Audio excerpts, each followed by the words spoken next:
여러분, 어떻게 기억되는 인생이 되셨으면 좋겠습니까?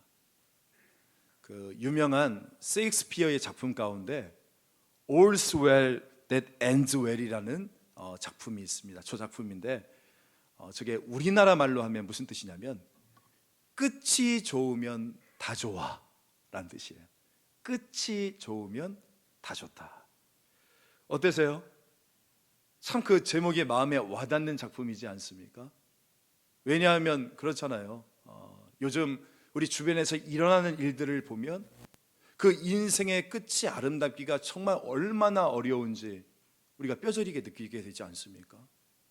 젊은 시절에 하나님께 쓰임받고 겸손하게 충성되게 일하셨던 분이 그 인생의 마지막 때가 되어서 정말 이 분별력을 잃고 노욕으로 인해서 뭐라고 할까요? 부끄러움 당하고 비참해지고 또한 그 깨끗했던 이미지가 퇴색되어지는 것들 우리가 참 많이 보잖아요. 저도 개인적으로 그런 모습을 볼 때 참 마음이 아픕니다. 성경에 보면 사울왕이 그랬고 또 기드온이 그랬어요. 하나님으로부터 기름 부으심을 받고 정말 잊을 수 없는 승리를 경험했던 사람들이었지만 그 마지막에 이 교만의 짐으로 이 저주를 받아서 그렇게 인생이 끝나는 그 비참한 모습들 우리가 성경에서 많이 보지 않습니까? 저는 이런 점에서 이 구약의 인물 중에 야곱이 참 좋아요. 어떻게 보면 부럽습니다. 그의 인생 우리가 다 알다시피 어떤 인생이었습니까? 젊은 시절 때는 참 미숙했고 문제가 많았던 사람이었잖아요. 하지만 야복강에서 하나님을 대면하고 그 자아가 다 깨지고 나서는 더 이상 야곱, 그러니까 속이는 자가 아니라 이제는 이스라엘, 하나님의 백성이라는 이름으로 그 인생을 마치게 되지 않습니까? 그렇게 우리가 이 야곱의 인생을 한마디로 정리한다면 뭐라고 할 수 있을까? 저는 이렇게 말하고 싶어요. 처음보다 끝이 더 좋았던 인생. 이게 야곱의 인생이 아닐까 생각이 되어집니다. 따라서 우리는 지금부터 하나님 앞에 이런 기도를 좀 올려드렸으면 좋겠어요. 하나님, 우리의 인생이 야곱처럼 처음보다 더욱더 갈수록 좋아지는, 고난이 많지만 그러나 그 마지막은 너무나 아름다운 우리의 인생이 되어지길 원합니다. 여러분, 이렇게 기도해야 되지 않겠습니까? 사랑하는 성도 여러분, 저는 이런 점에서 오늘 저와 여러분이 지금까지 얼마나 철딱선이 없게 정말 실수를 저지르며 살아왔던 간에 다시금 그 있잖아요, 가나안 혼인잔치의 그 포도주처럼 지금부터라도 오늘보다 내일이 더 좋은 그 끝이 더욱더 멋지고 아름답고 향기나는 인생 되어지기를 주님의 이름으로 축복합니다. 아멘. 이런 맥락에서 보면 오늘 본문에 나오는 이 벨사살 왕은 정말 비참한 왕이었습니다. 여러분, 이 다니엘서 5장의 구도를 보면요, 이 벨사살 왕의 삶을 함축적으로 보여주는 구절이 있어요. 우리 한번 1절 말씀 읽어볼까요? 1절 시작.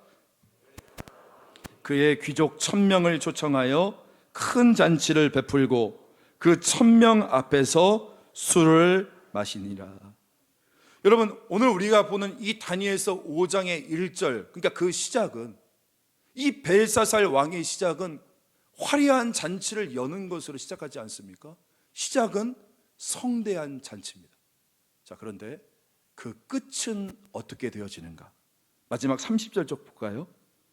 그날 밤에 갈대아 왕 벨사살이 죽임을 당하였다.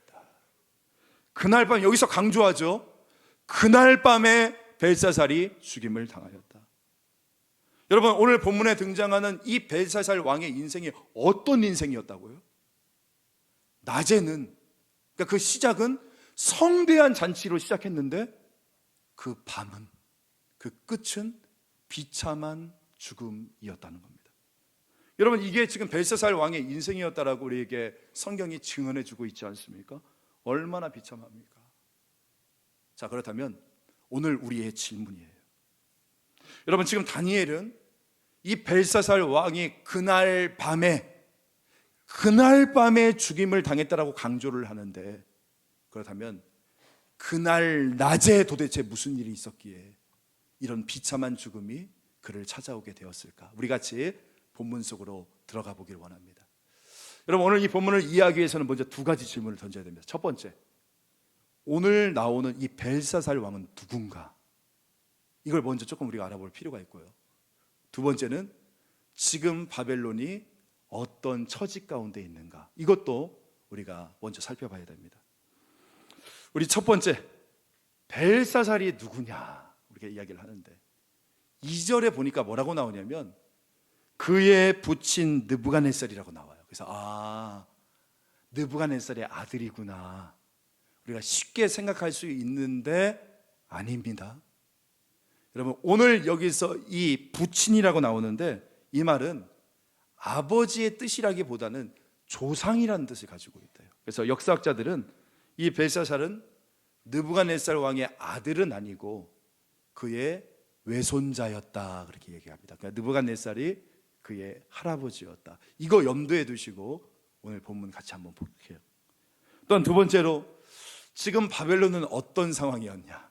여러분, 잠깐 세계사 수업 듣는다고 생각하시고 잠깐 들어보세요.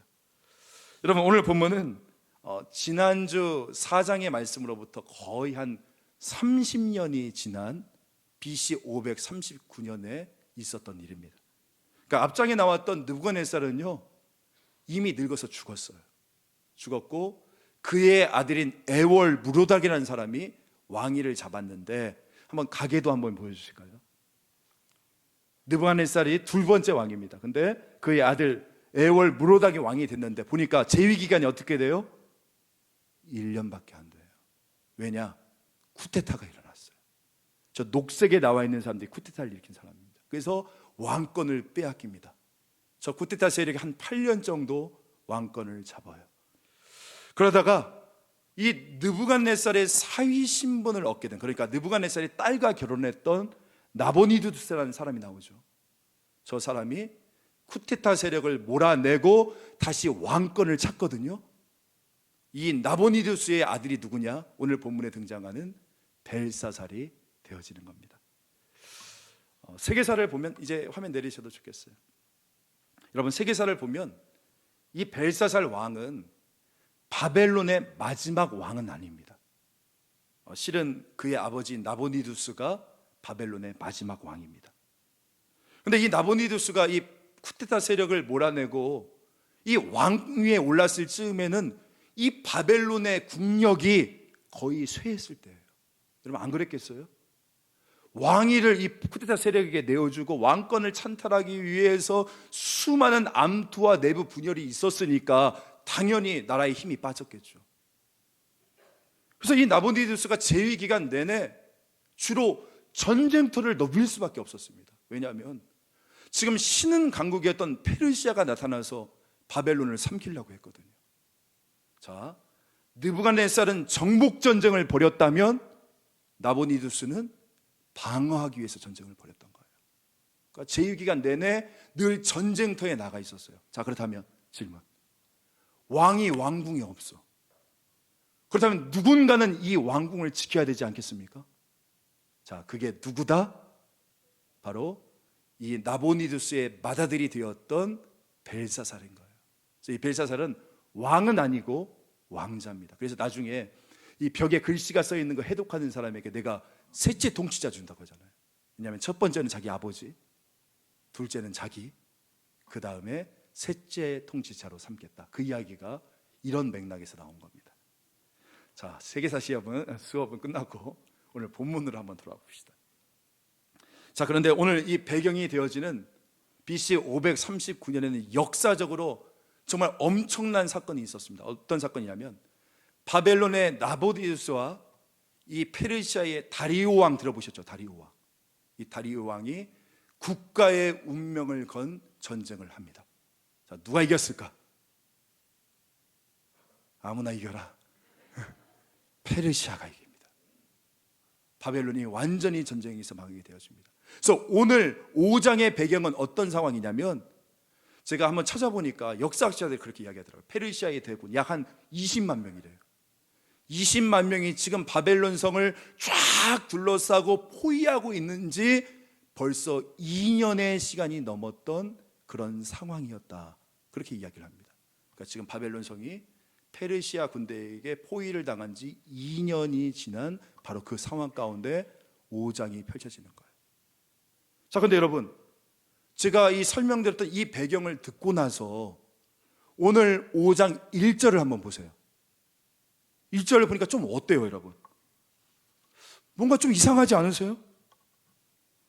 왜 이상하냐면 이 페르시아가 지금 바벨론을 2년이 넘도록 포위하고 있었다고 하잖아요. 그런데 1절에 뭐라고 나옵니까? 잔치가 벌어집니다. 그것도 큰 잔치. 무려 1000명이 넘는, 여러분 상상이 가세요? 무려 1000명이 넘는 술자리를 확 벌린 거예요. 여러분, 이것은 당시의 스케일로 생각해도 굉장히 큰 겁니다. 무리수죠. 엄청난 무리수죠. 지금 포위당하고 있는데. 근데 여러분, 이 벨사살의 무리수는 여기서 끝나지 않습니다. 2절도 같이 한번 읽어볼까요? 2절 시작. 벨사살이 술을 마실 때 명하여 그의 부친 느부갓네살이 예루살렘 성전에서 탈취하여 온 금 은그릇을 가져오라고 명하였으니 이는 왕과 귀족들과 왕후들과 후궁들이 다 그것으로 마시려 함이었더라. 여러분, 이 많은 사람들이 이제 술을 마시려고 하니까 술잔이 필요했지 않습니까? 근데 꺼내온 술잔 중에 다름 아닌 예루살렘 성전을 무너뜨리고 가져왔던 여호와의 성전 그릇이 있었다는 겁니다. 왜요? 그릇이 모자라서 가져온 겁니까? 절대요. 넘쳐나는 게 그릇이거든요. 자, 그러면 왜 그런 걸까요? 우리 두 가지 질문을 던져봅시다. 지금 전쟁 중이에요. 이미 포위를 당해서 밖에 나가지도 못하고 2년간 갇혀 있어요. 암울한 이 현실 가운데 왜 벨사살은 이런 거대한 술잔치를 열었을까? 첫 번째 질문. 두 번째, 지금 그릇이 부족한 것도 아닌데 왜 하필 여호와의 성전 그릇을 술잔으로 삼았을까? 오늘 이것을 보면 오늘 이 본문의 내용을 이해하게 되어집니다. 여러분, 추정하건대 지금 바벨론이 포로가 당한 기간이 2년이 넘었다고 하지 않았습니까? 여러분, 그러면 이 성 안에 있는 사람들 한번 생각해 봅시다. 아무리 바벨론 성이 난공불락의 성이라 할지라도 2년간 포위를 당하고 있어요. 그러면 마음이 불안하지 않겠습니까? 점차 동요가 일어나지 않겠습니까? 그러니까 이것을 알았던 이 벨사살이요, 이 동요를 막기 위해서 야, 우리는 불안하지 않아. 우리 하나도 안 불안해. 우리가 포위를 당하고 있지만 어차피 우리가 이길 거야. 바로 이렇게 나는 강하다는 것을 보여주기 위한 퍼포먼스였다는 거예요, 이 술잔치가. 그러니까 다들 마음속에 있는 이 불안함을 잠재우기 위한 보여주기식 행사, 지금 그것을 열었던 겁니다. 여러분, 1절부터 4절까지 한번 눈으로만 한번 보세요. 반복되는 표현이 있는데 보이십니까? 1절부터 4절 반복되는 표현이 있죠. 술을 마시니라, 술을 마실 때, 술을 마시고는, 이렇게 술을 마신다, 술을 마신다는 표현이 계속적으로 등장하고 있어요. 여러분, 술 왜 마십니까? 집사님 술 왜 마셔요? 안 넘어오시네. 술 왜 마셔요, 여러분? 몰라요. 우선 음식으로 마실 수 있죠. 맛을 위해서. 고기 끄덕이시는 분들은 또 뭐예요? 다음으로 같이 어울려 기분 좋게 하기 위해서. 그렇죠. 그런데 여러분, 이런 이유로만 술을 마실까요? 그 얼마 전에 TV에서 그 오은영 박사가 나와서 알코올 지옥이라는 프로그램이 있었어요. 보셨습니까? 이 알코올 중독자들을 모아놓고 이들을 갱생해 나가는 프로그램이에요. 그래서 이 한 알코올 중독자 여자분이 계신데 이분에게 이 방송에서 묻습니다. 왜 이렇게 술을 드시는 겁니까?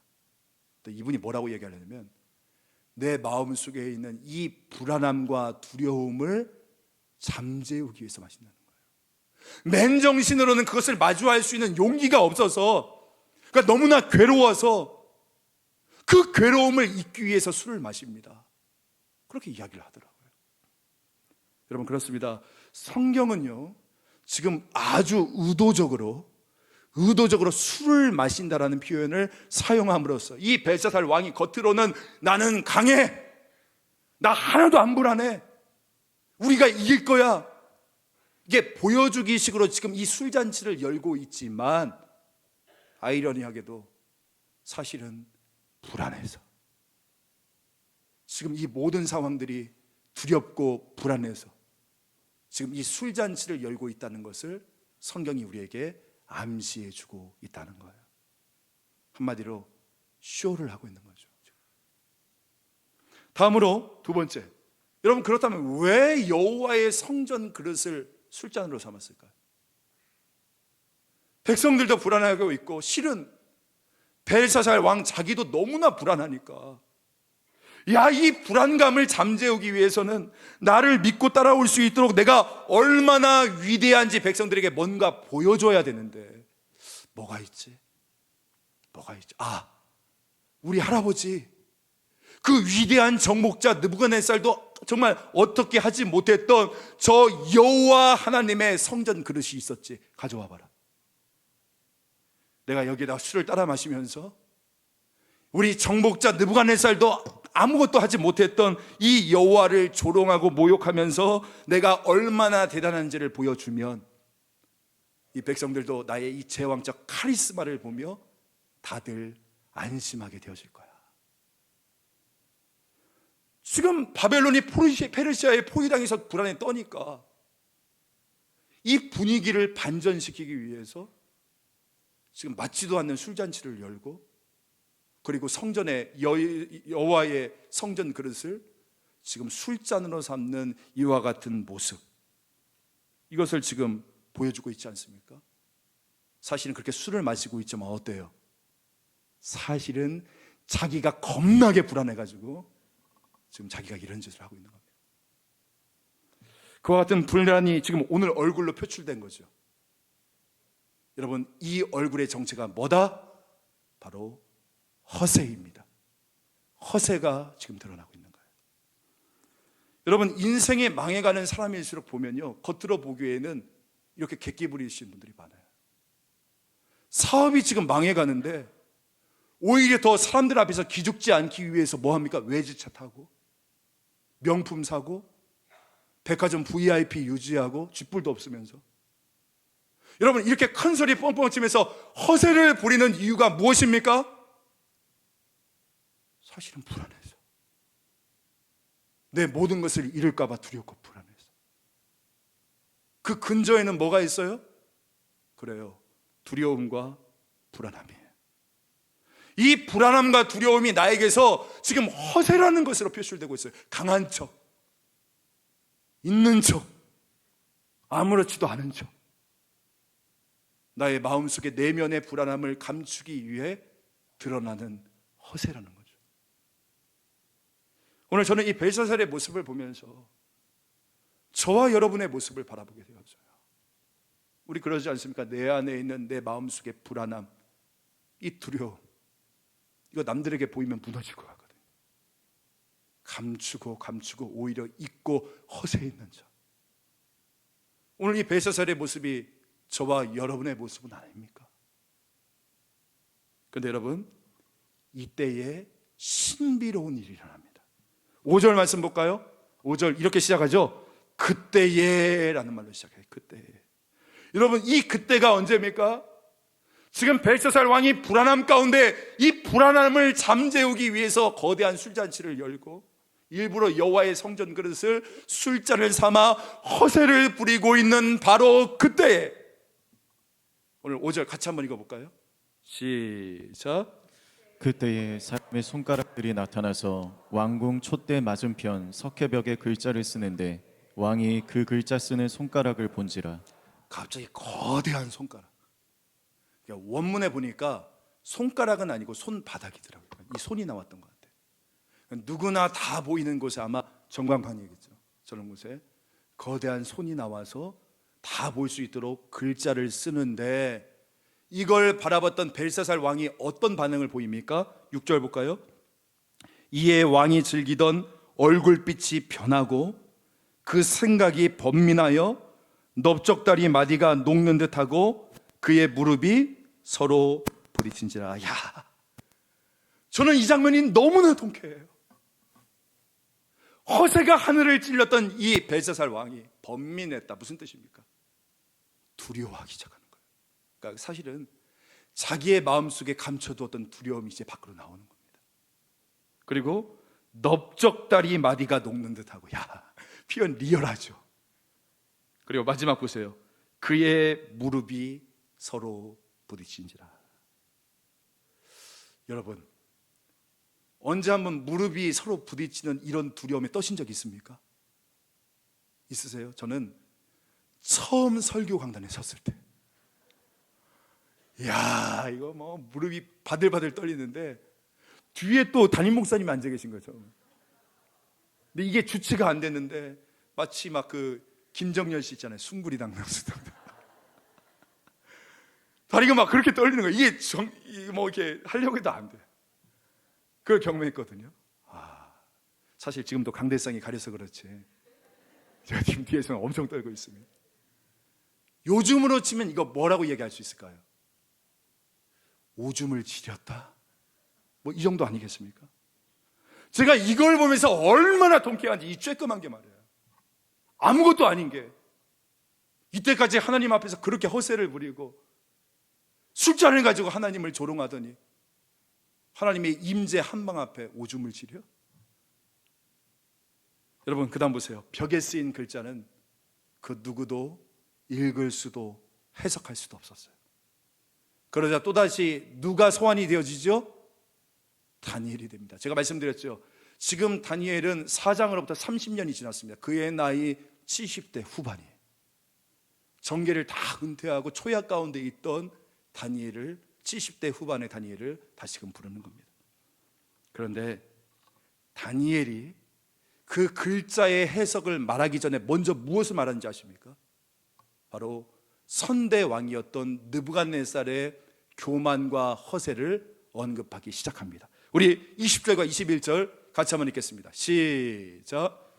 그가 마음이 높아지며 뜻이 완악하여 교만을 행함으로 그의 왕위가 폐한바되며 그의 영광을 빼앗기고 사람 중에서 쫓겨나서 그의 마음이 들짐승의 마음과 같았고 또 들나귀와 함께 살며 또 소처럼 풀을 먹으며 그의 몸이 하늘이스에 젖었으며 지극히 높으신 하나님이 사람 나라를 다스리시며 자기의 뜻대로 누구든지 그 자리에 세우시는 줄을 알기에 이르렀나이다. 여러분, 지난주 말씀 기억나시죠? 느부갓네살이 내 권세, 내 능력, 내 위엄의 영광 하늘 궁전 지어놓고 그 이야기 하다가 어떻게 됐습니까? 교만 때문에 고난당했잖아요. 짐승과 같이. 그 이야기 다니엘이 끄집어내는 거예요. 30년 전의 이야기. 그 이야기를 끄집으면서 이어서 이런 결정적인 말을 합니다. 우리 22절 말씀. 벨사살이여, 왕은 그의 아들이 되어서 이것을 다 알고도 아직 마음을 낮추지 아니하고. 여러분, 제 눈에 번쩍 뜨였던 표현이 있어요. 이것을 다 알고도예요. 여기서 우리는 이 벨사살 왕이 어쩌다가 이런 비참한 인생이 되었는가, 그 이유를 알게 되죠. 그게 뭡니까? 이것을 다 알고도입니다. 교만해지고 허세 가득하면 죽을 수밖에 없다는 것을 당신의 왕이었던 느부갓네살을 보고 다 이미 알면서도, 이미 다 경험해 놓고도 왜 왕이여 깨닫지 못합니까? 지금 이런 말이지 않습니까? 전 여러분, 이것을 다 알고도 이 말이 너무나 무섭습니다. 우리 주변에도 이것을 다 알고도가 끊임없이 목격되잖아요. 음주운전하면 나만 망하는 게 아니라 다른 사람의 인생까지도 망한다는 것을 우리가 다 알고도 똑같은 일을 저지른 사람이 얼마나 많아요. 지금으로부터 10여 년 전의 일이죠. 한국교회 청년 사역을 대표했던 한 목사가 여신도를 추행했다가 본인은 물론 한국 교계가 아예 수치의 자리에 떨어지고 하나님의 이름까지 조롱받았던 그 일이 있었던 게 지금 불과 얼마 전인데 사실 시간이 조금만 지나면서 또 같은 일들이 반복되어지는 것 역시도 이것을 다 알고도 아니겠습니까? 오늘 저와 여러분은 어떻습니까, 여러분? 이것을 다 알고도 오늘 나 역시 그러고 있는 거 아니냐고요. 교만하고 허세를 부리면 너 죽는다, 망한다, 이거 다 알고도 오늘 나 역시 그러한 모습으로 살아가고 있는 거 여러분 아닙니까? 이제 다니엘의 해석을 봅시다. 25절 말씀. 기록된 글자는 이것이니 곧 메네 데겔 우바르시니라. 그래서 메네는 센다란 뜻이에요. 돈을 센다. 데겔은 잰다란 뜻입니다. 저울에 잰다. 그리고 우바르신 나오죠. 이 앞에 우는 접속사예요. 그러니까 앞에 있는 메네와 데겔을 받습니다. 내가 재어보니 바르신, 이건 베레스라고도 하는데요. 내가 그 재어보니 그 기준치에 한참 모자라 내가 나누게 되었다, 이런 뜻이에요.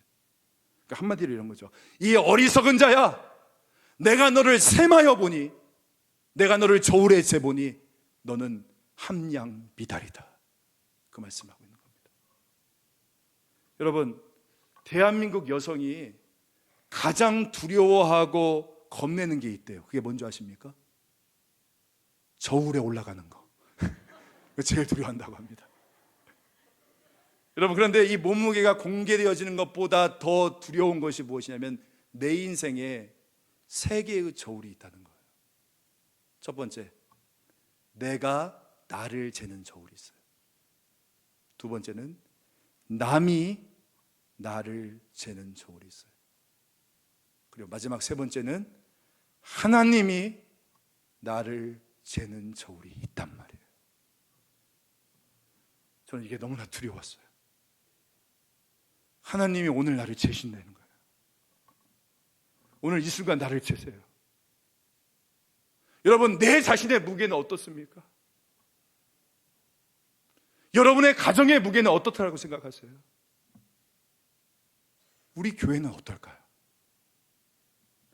하나님이 세시고 저울에 달아보실 때에 충분합니까? 아니면 속빈강정입니까? 겉으로 보기에는 너무나 무거워 보이는데 막상 하나님의 저울 위에 올려놔 보니 놀랍게도 가벼워서 올라간 우리나 재시는 하나님이다 탄식하고 계시지는 않겠습니까? 여러분, 기억하세요. 인간이 몰락하는 구도는요 거의 늘 비슷해요. 항상 똑같습니다. 막 자기를 드러내려고 하거든요. 내 존재 자체를 막 인정받으려고 하거든요. 그래서 허세를 부리고 막 두렵지 않은 척, 불안하지 않은 척, 우리 막 그렇게 하잖아요. 근데 여러분, 제가 다시 한번 말씀드리지만 이 모든 것은 사실 왜 그렇다고요? 두려워서, 불안해서. 나는 두렵지 않아, 나는 강해. 그래서 허세를 부리고 척하고 체하고 있지만 그 깊은 바탕에는 뭐가 있다고요? 오늘 내가 이루었던 모든 것이 다 무너질까 봐 두려워하고 불안한 그 마음이 여러분 그 마음 깊은 곳에 깔려 있다는 겁니다. 여러분, 혹시 여러분께 질문해 드려볼게요. 여러분, 혹시 두려우세요? 불안하십니까? 혹시 내가 지금껏 일구었던 사업이 무너질까 봐 여러분 불안하세요? 그래서 막 있는 척 하세요? 강한 척 하십니까? 지금 우리의 가정에 서로 간에 상처가 있고 아픔이 있고 문제가 있는데 내가 그거 끄집어내면 우리 가정 혹시 깨어지고 무너질까 봐 여러분 불안해 하십니까? 그래서 우리 가정은 아무런 문제가 없어, 이렇게 허세 부리고 계시는 거 여러분 아니에요? 사실은 내 몸과 마음이 너무나 두렵고 불안한데 이게 남들에게 들키면 내가 지금껏 쌓아왔던 이 커리어가 다 무너질까 봐 지금 여러분 허세 부리고 계시는 거 아니에요? 앞에서는 다 멀쩡한 척해요. 근데 뒤에서 보면 다 약 먹고 있어요. 정말 그래요. 그래서 여러분, 어떻게 해야 됩니까? 여러분에게 불안과 두려움이 찾아올 때 우리 어떻게 해야 돼요? 여러분 간단합니다. 첫 번째로 인정하십시오. 인정하셔야 돼요. 뭘 인정해야 됩니까? 내 마음속에 이 불안감을 잠재우기 위해서 내가 드러내고 있는 나의 허세와 조롱, 근데 결국 하나님의 저울에 달아보면 너무나 부족하고 가볍다는 것을 여러분 인정하셔야 됩니다. 이거 하나님 앞에 통하지 않아요.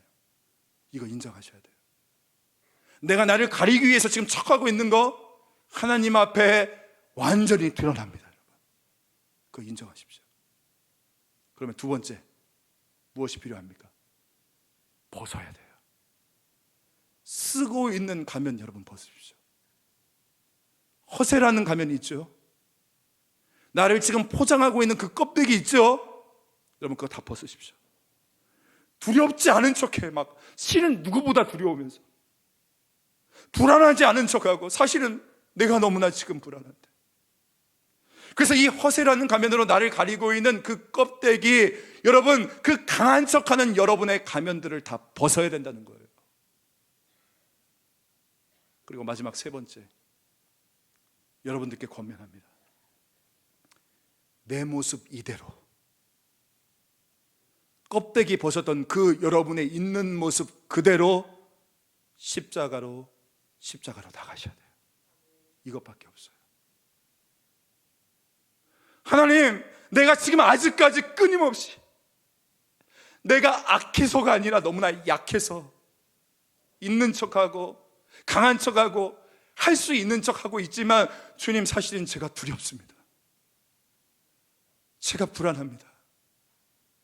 이제 내 모습 있는 그대로 주 예수의 십자가로 나가오니 주님, 주님의 사랑으로 나를 만져주시고 주님의 능력으로 나를 온전케 하여 주시옵소서.